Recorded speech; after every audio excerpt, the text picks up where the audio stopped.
Hello बच्चों, आप सभी का स्वागत है हमारे चैनल एनसीईआरटी ट्यूटोरियल हिंदी पर। और यहाँ पर इस वीडियो में हम क्या डिस्कस करने वाले हैं। इस वीडियो में हम क्लास 9th के नागरिक शास्त्र के अध्याय नंबर 1 को डिस्कस करेंगे। पहला अध्याय कौन सा है? पहला अध्याय है लोकतंत्र क्या, लोकतंत्र क्यों। ये हम यहां पर पढ़ने वाले हैं अध्याय। लेकिन यहां पर इस चैप्टर को डिटेल में हम नहीं पढ़ेंगे, बल्कि यहां पर इस चैप्टर से जुड़े हुए महत्वपूर्ण एमसीक्यू को हम पढ़ेंगे। यानी कि जो भी मल्टीपल चॉइस क्वेश्चंस है, वस्तुनिष्ठ प्रश्न है, उनको हम डिस्कस करेंगे। तो अगर आप इस वीडियो को, इस चैप्टर को पढ़ना चाहते हैं डिटेल में, तो इस चैप्टर का एक्सप्लेनेशन वीडियो हमारे चैनल पर अवेलेबल है। नीचे आप जाइए, चैनल पर क्लिक कीजिए और वहां पर सर्च करके आपको मिल जाएगा। तो आइए शुरुआत करते हैं इस चैप्टर को और पढ़ते हैं इस चैप्टर के इंपॉर्टेंट महत्वपूर्ण क्वेश्चंस। तो यहां पर सबसे पहले हमारे सामने सवाल आ जाता है कि भाई विश्व के अधिकतर देशों में कौन सी शासन व्यवस्था कायम है। यानी कि जो ज्यादातर देश है विश्व में, वहां पर किस प्रकार का शासन चलता है। क्या वहां पर राजतंत्र है, यानी कि क्या वहां पर कोई राजा शासन करता है। क्या वहां पर कोई लोकतंत्र है, यानी कि जनता का शासन है। या फिर वहां पर किसी और तरीके की व्यवस्था, जैसे कबीलाई शासन है, यानी कि लोग कबीले में रहते हैं, कबीले के थ्रू शासन करते हैं। या फिर इनमें से कोई नहीं दूसरा शासन है, यानी कि जैसे कि कहीं पर सेना शासन हो गया, कहीं पर किसी एक पार्टी का शासन हो गया। कौन सा शासन विश्व में ज्यादातर देशों में है? तो सही उत्तर क्या होगा? लोकतंत्र। लोकतंत्र की बात करें तो लोकतंत्र जो है वो करीब 100 से भी ज्यादा देशों में दुनिया में आज के समय में लागू है। और यहां पर क्या होता है? जनता के द्वारा शासन किया जाता है, जिसमें हमारा एक देश भारत भी है। और जो अमेरिका है वो भी क्या है? लोकतंत्र शासन द्वारा चलता है। अब यहां पर भारत देखें तो भारत की बात करें तो यहां पर देख सकते हैं भारत है। इसके अलावा और भी बहुत सारे विश्व में देश हैं जहां पर कौन सा शासन व्यवस्था है? लोकतंत्र है। ठीक है, अगला देखते हैं। अगला यहां पर अगला प्रश्न आता है। ये क्या कहता है कि भाई डेमोक्रेसी, डेमोक्रेसी किस भाषा का शब्द है? डेमोक्रेसी क्या अमेरिकी भाषा का शब्द है? तो भाई अमेरिकी तो कोई भाषा होती ही नहीं है। यहां पर आप कह सकते हैं कि भाई अंग्रेजी होगा। अंग्रेजी, अंग्रेजी भाषा का शब्द है, या फिर जापानी भाषा का शब्द है, या फिर भारतीय भाषा का शब्द है, या फिर यूनानी भाषा का शब्द है। तो यहां पर अगर बात करें तो जो डेमोक्रेसी है ये यूनानी भाषा का शब्द है, जिसको कि ग्रीक भाषा या फिर लैटिन भाषा भी कहा जाता है। तो यूनानी भाषा का शब्द है डेमोक्रेसी। अब भाई डेमोक्रेसी जो है, डेमोक्रेसी शब्द ये दो शब्द से मिलकर बना हुआ है, एक डेमोस और दूसरा क्रेशिया। डेमोस का मतलब होता है लोग और क्रेशिया का मतलब होता है क्या? शासन। यानी कि लोगों का शासन क्या कहलाता है? डेमोक्रेसी कहलाता है। डेमोक्रेसी का मतलब क्या हो गया? यहां पर मतलब हो गया लोगों का शासन, जनता का शासन।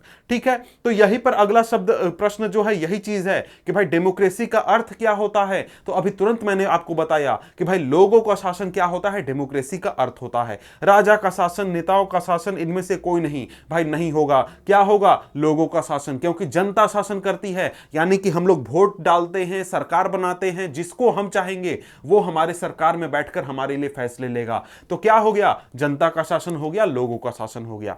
अगला प्रश्न देखते हैं। अगला प्रश्न कहता है, ये चैप्टर से, चैप्टर आपने पढ़ा है तभी आप इसको आंसर करने पाइएगा, कि पाकिस्तान में जनरल परवेज मुशर्रफ ने लोकतांत्रिक सरकार का तख्ता पलट कब किया था? 95, 97, 99, 2001। यहां पर जनरल परवेज मुशर्रफ को आप देख सकते हैं। तो इन्होंने क्या किया था कि जो वहां पर जनता के द्वारा चुनी हुई सरकार थी उसको तख्ता पलट करके खुद को एक तरीके से वहां का शासक घोषित कर दिया था और सेना के जरिए वो शासन चला रहे थे। तो यहां पर बात करें तो यहां पर यह हुआ था कब? 1999 में। ठीक है, यहां पर आगे बढ़ते हैं। आगे हमारे सामने अगला प्रश्न आ जाता है। अगला प्रश्न यहां पर आता है कि भाई ईवीएम का फुल फॉर्म क्या है? अब ईवीएम क्या होता है ये तो आपको पता होना चाहिए। यानी कि जो चुनाव हमारे देश में होता है, राज्य का, देश का, लोकतंत्र में जो भी चुनाव होता है हमारे देश में, वहां पर क्या होता है? एक मशीन का इस्तेमाल किया जाता है। उस मशीन में कई सारे बटन होते हैं और साथ में अलग अलग लोगों के नाम लिखे होते हैं जो कि चुनाव में खड़े होते हैं। तो यहां पर ईवीएम एक प्रकार का मशीन है जिससे क्या किया जाता है? चुनाव करवाया जाता है, जनता के वोट को रजिस्टर किया जाता है। तो यहां पर ईवीएम का फुल फॉर्म क्या होगा? Electric wax machine, electronic voting machine, emergency voting machine या फिर इलेक्ट्रॉनिक व्हीकल मशीन। तो सिंपल बात है भाई, वोट करने के लिए हम लोग इस्तेमाल कर रहे हैं और बी नंबर हमारा सही होगा, क्या, इलेक्ट्रॉनिक वोटिंग मशीन। ठीक है, तो यहां पर बात करें तो अगला प्रश्न अब हम देखते हैं। तो अगला प्रश्न देखने से पहले देखिए इस तरीके से क्या होता है ईवीएम मशीन काम करता है। ये आपका ईवीएम मशीन है जिसमें क्या है, लोगों के नाम लिखे हुए हैं, पर आपको चुनाव चिन्ह है और यहां पर बटन है जिसके ऊपर लोग बटन दबाकर अपने चुने हुए प्रत्याशी को, जिसको वो चुनना चाहते हैं, उसको वोट डालते हैं। अब यहां पर अगला प्रश्न यहां पर कहता है कि भाई लोकतंत्र में निर्णय लेने में और क्रियान्वयन में देरी क्यों होती है। भाई हम लोग देखते हैं कि सरकार जो है वो कोई फैसला लेती है, फैसला करती है, तो वो उसको करने में देरी क्यों होती है, जल्दी जल्दी चीजें क्यों नहीं होती हैं, क्या उसका कारण है। सरकार फैसले लेने से डरती है, क्या सरकार फैसले लेने से डरती है, इस वजह से देर से होता है फैसला। सरकार निर्णय लेने में हिचकिचाती है, क्या निर्णय लेने में हिचकिचाती है, इस वजह से देर होता है। या फिर लोकतंत्र विचार विमर्श और बातचीत के विचार पर आधारित है, इस कारण से कि भाई लोकतंत्र में क्या होता है, सभी लोगों से बातचीत किया जाता है, विचार किया जाता है, तब किसी मुद्दे पर कोई फैसला लिया जाता है। या फिर एक लोकतांत्रिक सरकार त्वरित निर्णय लेने में रुचि नहीं रखती। क्या रीजन है, तो रीजन सी हमारा सही है, क्योंकि देखिए सभी सरकार जो होती हैं वो क्या चाहती हैं कि फैसला जल्दी हो जाए, जल्दी से हो जाए। लेकिन क्या होता है कि भाई लोकतंत्र ऐसी व्यवस्था है जिसमें कि सभी लोगों से बातचीत किया जाता है कि भाई हम लोग फैसला ले रहे हैं, ये सही है या गलत है, या फिर विचार किया जाता है कि भाई क्या करना चाहिए, कैसे करना चाहिए, सही है गलत है, सारी चीजें। तो यहां पर सी ऑप्शन हमारा सही हो जाएगा। ठीक है, अगला प्रश्न देखते हैं।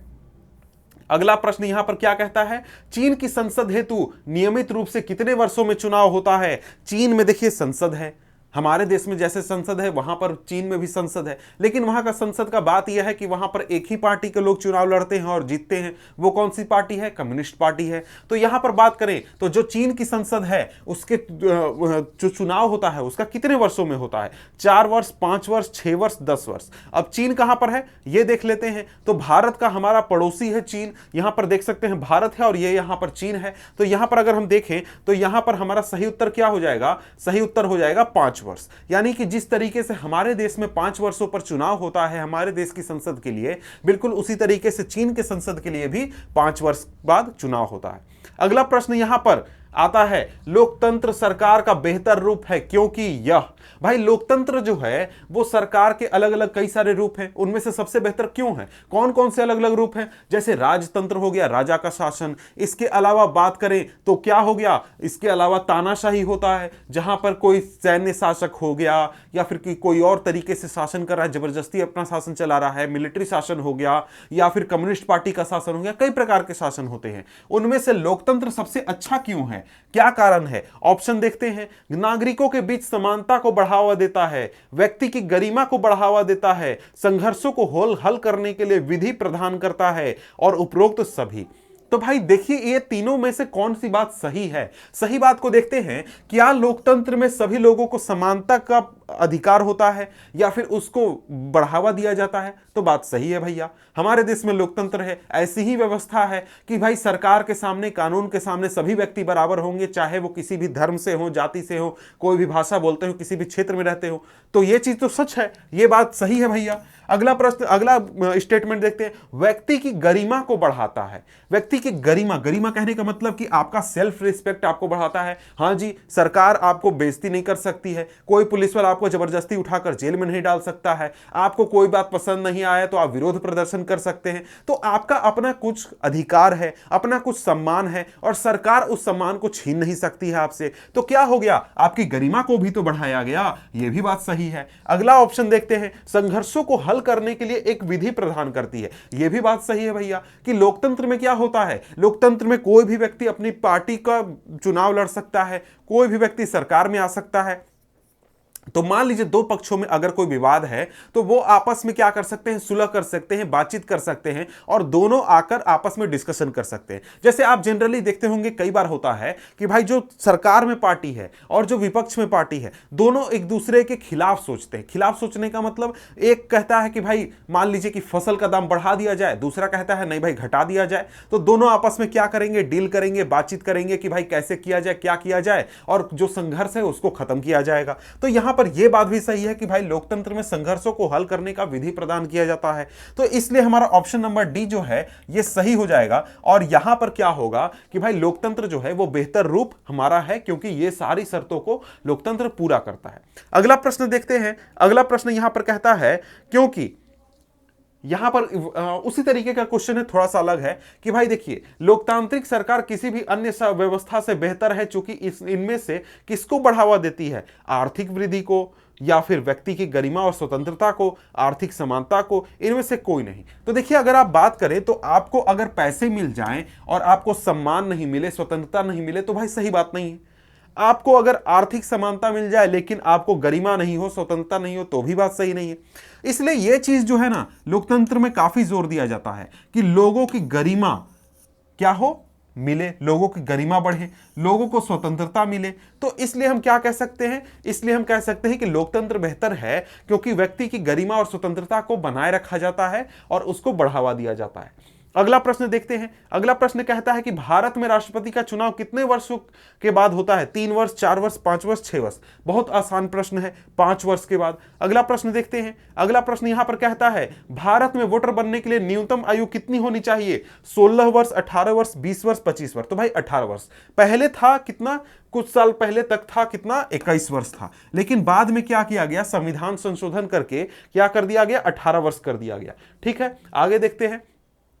आगे हमारे सामने प्रश्न आ जाता है, भारत में चुनाव का संचालन इनमें से कौन करता है। चुनाव भारत में होते हैं तो चुनाव करवाया किसके द्वारा जाता है, राष्ट्रपति के द्वारा, प्रधानमंत्री के द्वारा, चुनाव आयोग के द्वारा या फिर विधि मंत्री के द्वारा। तो यहां पर अगर हम देखें तो यहां पर राष्ट्रपति, प्रधानमंत्री, चुनाव आयोग, विधि मंत्री। तो यहां पर जरा सा सोचिए कि जो राष्ट्रपति है तो भाई ये भी तो चुनाव लड़के आ रहा है, तो इसका चुनाव तो दूसरा कोई करवाएगा ना। इसी तरीके से प्रधानमंत्री जब लोकसभा का चुनाव जीतता है तब वो आता है, प्रधानमंत्री बनता है, तो इसका भी तो चुनाव करवाया गया है, तो ये दूसरे कोई का चुनाव कैसे करवा सकता है। तो इसके लिए हमारे देश में एक व्यवस्था है, एक संस्थान है जिसका नाम है चुनाव आयोग। ये क्या करता है, देश में जितने भी चुनाव होते हैं उन चुनावों को करवाने का काम करता है, चाहे वो राष्ट्रपति का चुनाव हो, चाहे वो संसद का चुनाव हो, विधानसभा का चुनाव हो, या फिर आपके आसपास जो मुखिया होते हैं उनका भी चुनाव हो। सभी को कौन करवाता है, चुनाव आयोग करवाता है। ठीक है, तो यहां पर चुनाव आयोग हमारा सही उत्तर हो गया। अगला प्रश्न देखते हैं। अगला प्रश्न यहां पर कहता है कि भाई इनमें से किस वर्ष में चीन में भयंकर अकाल पड़ा था। कब पड़ा था भैया, 41 से 45, 1941 से 45, 49 से 52, 58 से 61, 71 से 74। तो भाई इसका सही उत्तर क्या है, 58 से 61। 1958 से 1961 के बीच में क्या हुआ था कि भाई चीन में भयंकर अकाल पड़ा था। अब यहां पर बात है कि जब चीन में भयंकर अकाल पड़ा था उस समय में भारत के में भी स्थिति बहुत खराब थी, लेकिन ऐसा कहा जाता है क्योंकि चीन में एक लोकतांत्रिक सरकार नहीं थी तो वहां की सरकार ने कोई ध्यान नहीं दिया जनता के ऊपर कि भाई जनता मर रही है या फिर जी रही है, और करीब 3 करोड़ लोग भूख से मर गए थे, या फिर हो सकता है उससे ज्यादा भी मर गए थे, 3 करोड़ लोग। लेकिन क्योंकि भारत में लोकतांत्रिक सरकार थी तो यहां की सरकार ने बहुत जनता पर ध्यान दिया और सरकार को मजबूर किया गया कि तुम जनता के ऊपर ध्यान दो, जिससे यहां पर उतनी ज्यादा खराब स्थिति नहीं हुई थी। ठीक है, तो यहां पर आगे बढ़ते हैं, अगला प्रश्न देखते हैं। यहां पर अगला प्रश्न क्या कहता है, इनमें से कौन सी शासन प्रणाली है ज्यादा जवाबदेह वाला स्वरूप है, जवाबदेही वाला स्वरूप है। यानी कि अगर यहां पर अगर बात करें लोकतंत्र और राजतंत्र दोनों को देखें तो भाई इनमें से कौन जनता के प्रति ज्यादा जवाबदेह होगा, जनता के ऊपर ज्यादा ध्यान देगा, जनता के ऊपर एक तरीके से सोचेगा हाँ हाँ हाँ भाई जनता को जाके जवाब देना है। तो लोकतंत्र में तो ऐसा होगा, क्यों, क्योंकि लोकतंत्र में क्या होता है, जनता सरकार चुनती है। अगर कोई सरकार आकर 5 साल में काम नहीं करती है तो अगली बार जनता पूछेगी भैया क्या किया था, कैसे आ गए वोट मांगने, तो क्या होगा, यहां पर सरकार क्या होगी, जवाबदेह होगी। लेकिन अगर कोई देश में राजतंत्र है, वहां पर राजा बैठा हुआ है, तो वो अगले 50 साल तक कुछ भी काम नहीं करे तो वो किसी को जवाब उसको नहीं देना है कि भाई मैंने क्या किया, नहीं किया, सही किया, गलत किया, कोई मतलब नहीं है। वो अपना मस्ती से महल में बैठेगा, अपना ऐश से जिएगा, उसको कोई जवाबदेह नहीं है। तो यहां पर हमारा ऑप्शन नंबर ए सही हो गया कि लोकतंत्र क्या है, जवाबदेही वाला स्वरूप है, राजतंत्र नहीं है। इस वजह से हमारा यह भी गलत हो गया, यह भी गलत हो गया। ठीक है, तो यह हमारा प्रश्न यहां पर पूरा हो गया। अगला प्रश्न देखते हैं। अगला प्रश्न यहां पर कहता है कि भाई जो लोकतंत्र की परिभाषा है, यह परिभाषा क्या है? जनता का, जनता के लिए, जनता के द्वारा शासन ही लोकतंत्र है। यह परिभाषा किसने दिया था? किसने दिया था? अब्राहम लिंकन ने, रूजवेल्ट ने, डॉक्टर एपीजे अब्दुल कलाम ने, या फिर महात्मा गांधी ने? तो यह कहा गया था किसके द्वारा? अब्राहम लिंकन के द्वारा, जो कि क्या थे? अमेरिका के राष्ट्रपति थे। उनकी तस्वीर यहां पर आप देख सकते हैं, यह अमेरिका के राष्ट्रपति थे। ठीक है, आगे बढ़ते हैं। आगे हमारे सामने प्रश्न आ जाता है, यहां पर अगला प्रश्न कहता है, इनमें से किस देश में वर्ष 2015 तक महिलाओं को वोट देने का अधिकार प्राप्त नहीं था? किस देश में महिलाओं को 2015 तक भी वोट देने का अधिकार नहीं प्राप्त था? तो यहां पर ऑप्शन क्या है? पाकिस्तान, नेपाल, सऊदी अरब, अमेरिका। उत्तर क्या सही है? उत्तर सही है सऊदी अरब। सऊदी अरब में 2015 तक भी महिलाओं को वोट देने का अधिकार नहीं प्राप्त है। अगला प्रश्न देखते हैं। अगला प्रश्न यहां पर है, भाई भारत में लोकतंत्र के मंदिर का क्या नाम है? यानी किसको हम भारत का लोकतंत्र का मंदिर कहते हैं? संसद को, विधानसभा को, इंडिया गेट को, या फिर लाल किला को? उत्तर क्या सही है? उत्तर नंबर हमारा ए सही है, ऑप्शन नंबर ए। संसद क्या है? भारत का लोकतंत्र का मंदिर कहलाता है। भारत में लोकतंत्र का मंदिर कौन कहलाता है? संसद कहलाता है। ठीक है, अगला प्रश्न देखें तो भाई हमारे सामने अगला प्रश्न है ही नहीं, इस चैप्टर के, इस अध्याय के प्रश्न हो चुके हैं। और मिलते हैं आपसे हम अगले वीडियो में अगले चैप्टर के साथ। तब तक के लिए गुड बाय।